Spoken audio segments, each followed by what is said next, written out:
Thank you for all of you that sent me your spreadsheet, your self-assessment on time management. Everybody that got to me by 11 p.m. last night, I replied, I scored it, I returned it to you, scored it, and I returned you your report. So make sure that when you open it up, you can see your little tab. Let me show you what one could look like. Here's an individual who is very honest with themselves. There's the 12 categories: attitudes, goals, priorities, analyzing, planning, scheduling, interruptions, meetings, written communications. Depending on how you scored yourself, the spreadsheet automatically took your scores and rated them. So put your score here at 148 out of 240. So you're 62% efficient. All right. Hey, at least you're 62 and you're not 52. It's about making progress and just pacing yourself. And what you want to do is you want to look at your score down here at the bottom. Your goal is to get all your scores past 13. In other words, you want to get your scores over to the right. So this individual, they have two sections very on the far left, 5 and 5, goals and planning. That means that those were coded red. So those are probably where you need to pay most attention. Start working on your analyzing, your scheduling, your interruptions, your delegation, and procrastination.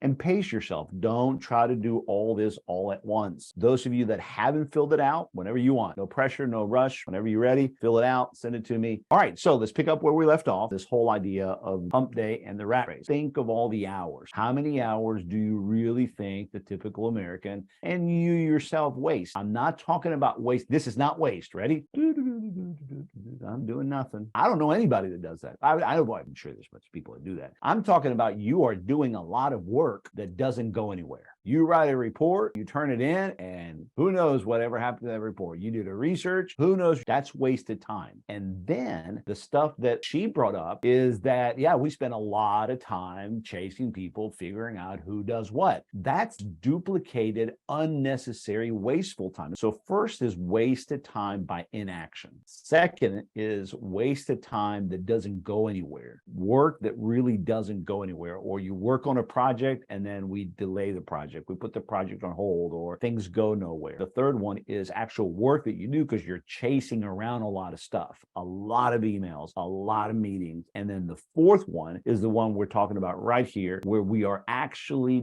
disconnecting and slowing down. And we all actively reduce our output. It's not that we are overloaded. No, most of the time, whenever I work with somebody and with teams where they say, man, we're just overwhelmed, we have so much to do, I say, all right, guys, let's work on it. And I teach them this program, and then I quickly go into, let me see what your Wednesday, Thursday looks like. And sure enough, there is a bunch of wasted hours. How many hours do you think we're wasting? Let's be conservative. How many hours on Wednesday, Thursday, and Friday do you think the typical America is wasting? Probably do waste about 4 hours a week on the back end. Now, what about Monday? You see, everybody comes to work on Monday hoping to do ABC, and then we all get hijacked. I think a lot of times it impacts Tuesday as well. Maybe by Tuesday afternoon, we're doing what we're supposed to do, but the executives and other managers came out of a meeting that changed everything on us, so we kind of had to move around things. So in that Monday, Tuesday, how many hours do y'all think? Two? All right. I would put it around 4, but I'm fine saying 2. That's still 6 hours. When somebody tells me, Maurice, look, here's the deal. I'm not going to work for you for 6 hours. I just want you to know that. I'll go, okay, so you're going to knock that out as PTO time, right? Well, no, I'm not. I just want you to know I'm not going to work for 6 hours. Okay, that's what that is. Do you see it? When you look at it that way, you kind of go, well, wait, no, I'm sorry. You work 40 hours, give me 100%, you get a lot of work done. Yeah, but you know what? I'm going to disconnect to that 6 hours. Okay, that's why our employees are not as efficient. That's why we're not as efficient. The reality of it is this. Here we have several columns. If you waste these many number of hours, see, that's the left column, over a 5-day period, and you convert that to minutes throughout the year, you divide that into hours, how much does it come out? How about we do 30 minutes? So for 30 minutes times 5, that's 150 minutes. Let's figure it out for a year. But now a year is 52 weeks, but let's be conservative. We got time off, we have vacation. Let's figure out 48 weeks. 150 minutes times 48 weeks. That's a total of 7,200 minutes. So we have to divide that by 60 to get hours. That's a total of 120 hours. So we got to divide that by 8-hour days. We're looking at 15 days. We got to divide that back by number of days in a week, which is 5. So there it is, 3 weeks. Let me let that sink sink in. 3 weeks, y'all. 30 minutes of wasted time a day at the end of the year ends up being you have an employee or yourself that did not work for you for 3 weeks. Now, studies show that the average American wastes on any given day, on the higher side, it's 2.5 hours a day. And you're talking about pilots, doctors, engineers, technicians, insurance, everybody. On an average, we waste 90 minutes to 2 hours a day because disengagement. We're just not happy with the workplace culture that we work with, so we're not encouraged to give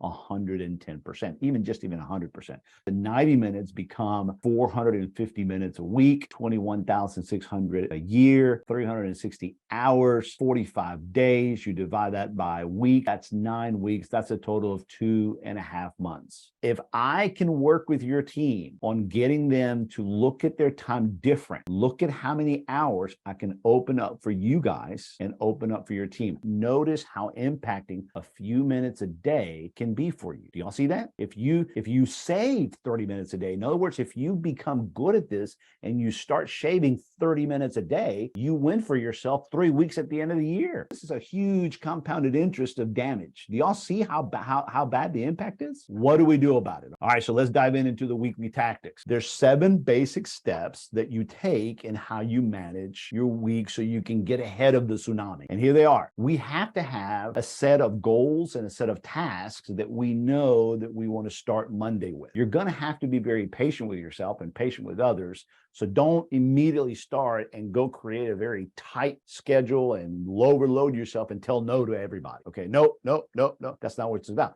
Where are you putting your tasks? It's all about your to-do list. You have to have a commitment of putting your tasks and your to-dos somewhere consistently. Habit is you have to start with a list. Start your Mondays with a list of goals. And you want to have 2 types of goals. First goals is the unmovable ones, the ones that you are going to protect. Those are your A goals. B are the kind that you're going to be a little fluid and you're going to move them around, but you got, it's okay if maybe this one goes to tomorrow. And then you have your C goals, which are the ones you're definitely going to negotiate. And maybe you can move them around, or you do them as you have 5 minutes here, 10 minutes here, or you have 5 minutes to work on it, 5 minutes to work on it, 5. So those are your C goals. But starting with a list is the key to knowing how to negotiate the interruptions that are about to happen. Because remember, focusing on your priority has everything to do with focusing on the interruptions of everyone else's priorities. It's all part of, it comes with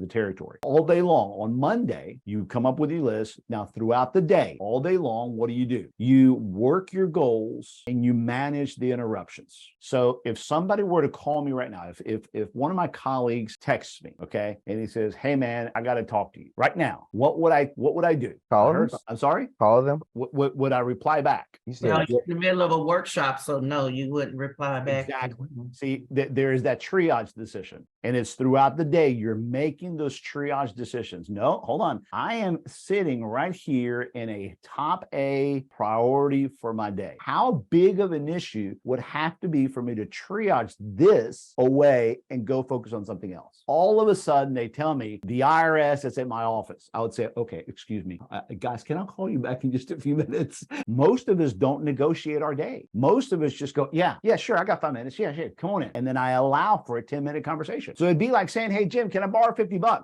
Can I borrow 100? Can I borrow 200? At what point are you going to say, can we talk? Yeah, sure. $2. Hey, no problem. Next day. Hey, man, you got $2? Next day. Hey, man, you got $2? Hey, man, next day. At some point, you better say something. Why? Because you value the money and you value the relationship. So at some point, you got to go, hey, what's going on? But yet we just give our time away like it wasn't worth anything. And what I love is when people tell me, yeah, but it's my boss. I particularly say, precisely. That's who you need to do this with. My boss walks in and he says, hey, man, can I talk with you? Yeah, sure. Hold on. Let me, because I got a meeting in about 7 minutes. Okay, yeah, guys, I'm going to be, okay. Yeah, okay, yeah, okay.